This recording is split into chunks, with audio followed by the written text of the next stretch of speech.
Hello students, let's discuss difference between hydrolysis and hydration. क्या फर्क होता है? Hydration, as the name suggest, hydration means addition of water. जैसे हमारे पास कोई भी सॉल्ट या कंपाउंड है और उससे वाटर मॉलिक्यूल सिंपली जाके अटैच हो जाएं। मेरी बात ध्यान सुनना, इसमें इंपॉर्टेंट वर्ड है अटैच। मतलब वाटर मॉलिक्यूल सिर्फ अटैच हो रहे हैं बट कोई रिएक्शन नहीं हो रही। This is called as hydration. मतलब अगर कोई सॉल्ट है CuSO4 और उससे वाटर मॉलिक्यूल सिंपली अटैच हुए तो we call it as hydration. But अगर वाटर एक्सेस में हो जाए, एक्सेस में मतलब अगर CuSO4 एक्सेस ऑफ वाटर में होता है तो वो क्या हो जाता है, ब्रेक हो जाएगा किसमें, Cu2+ एंड SO4 2- में। Now this is called as solubility. अब ये टर्म क्या हो जाती है, सॉल्युबिलिटी हो जाती है।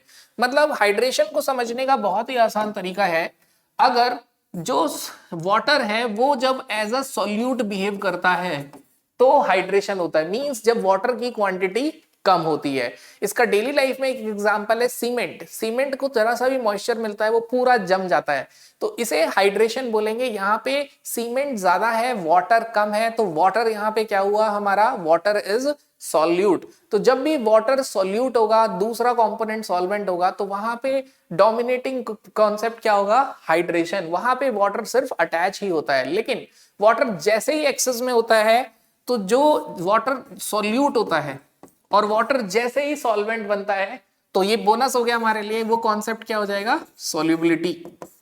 Now what is hydrolysis? Hydrolysis means break. Hydro means water, lysis means break. ऐसी रिएक्शन जिसमें वाटर ब्रेक हो जाए उसे हाइड्रोलिसिस कहा जाता है।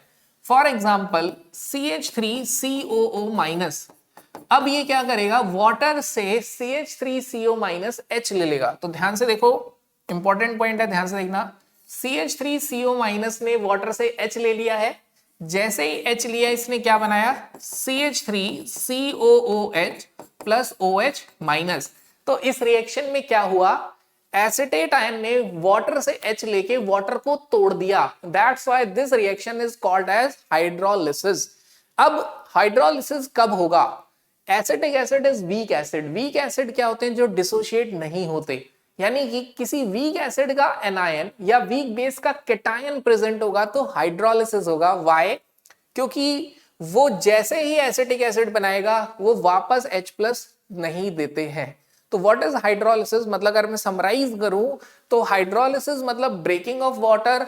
हाइड्रेशन मींस सिर्फ वाटर का अटैचमेंट होना। जैसे मेरा हैंड अगर पानी में जाता है तो हैंड में कुछ ड्रॉप्स वाटर के लगते हैं, this is hydration. In simple language, अगर पेपर को मैंने पानी में डाला वो वेट हो गया, दिस इज ऑल्सो हाइड्रेशन। और अगर वाटर सॉल्वेंट हो जाए तो we call it as solubility. So ये छोटी सी 3 डेफिनेशंस को हमने यहाँ पे डिफरेंस किया। Thank you.